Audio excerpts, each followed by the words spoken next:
দর্শক আসসালামু আলাইকুম, আশা করি আপনারা ভালো আছেন। আলহামদুলিল্লাহ। সম্মানিত দর্শক আসসালামু আলাইকুম, আশা করি আপনারা ভালো আছেন। আলহামদুলিল্লাহ আমি ভালো আছি। তো প্রিয় দর্শক, আমি এই মুহূর্তে আছি দিনাজপুর জেলার ফুলবাড়ি উপজেলা চত্বরে। তো উপজেলা পরিষদের ভিতরে আমি আছি। তো আসলে আমি এখানে একটা কাজের জন্য আসলাম। তো এসে দেখলাম যে আমি যেরকম ভিডিও করি সচেতনতামূলক, তো সেরকম একজন কন্টেন্ট ক্রিয়েটরের সঙ্গে দেখা হয়ে গেল। তো ওনার সাথে ওনার মুখে আমরা কথা বলবো। তো ভাই আসসালামু আলাইকুম। ওয়ালাইকুম আসসালাম। আপনার নাম কি ভাই? আমার নাম রুবেল খান। আমার পেজের নামও রুবেল খান। জি, আপনার বাসা কোথায় হলো? আমার বাসা হচ্ছে চিন্তামন রহমতপুর।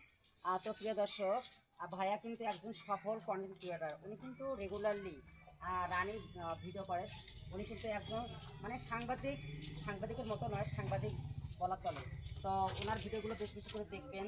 আসলে একজন কন্টেন্ট ক্রিয়েটার আরেকজন কন্টেন্ট ক্রিয়েটার যদি সাপোর্ট করে, পাশে থাকে, ভালোবাসে, তাহলে আমরা উভয় কিন্তু এগিয়ে যেতে পারবো। আর বিশেষ করে হচ্ছে যে বাংলাদেশের আসলে সুবিধা অসুবিধা, যেগুলো লোক সমাজের সুবিধা অসুবিধা থেকে বঞ্চিত, হ্যাঁ, আবার যে সমাজের যেগুলো কাজকর্ম আমরা অনেকেই তুলে ধরতে পারি না, এগুলো আমরা তুলে ধরার ভিডিওর মাধ্যমে তুলে ধরার চেষ্টা করি। তো আসলে আমাদের ভিডিওগুলো বেশি বেশি করে দেখবেন, ফলো দিবেন, পাশাপাশি আমাদের পাশে থাকবেন। তো প্রিয় দর্শক, আর কিছু বলতে চাচ্ছি না। আসলে আপনাদের ভালোবাসাই আমাদের কাম্য, আর আপনাদের দোয়াই আমাদের কাম্য। তো আপনারা আমাদের পাশে থাকবেন, আমাদের ভালোবাসা দিবেন। আর বেশি কিছু বলতে চাচ্ছি না। আমার কথার মধ্যে যদি ভুল ত্রুটি হয়ে থাকে ক্ষমা দিয়ে দেখবেন। আর ভাইয়ের জন্য দোয়া করবেন।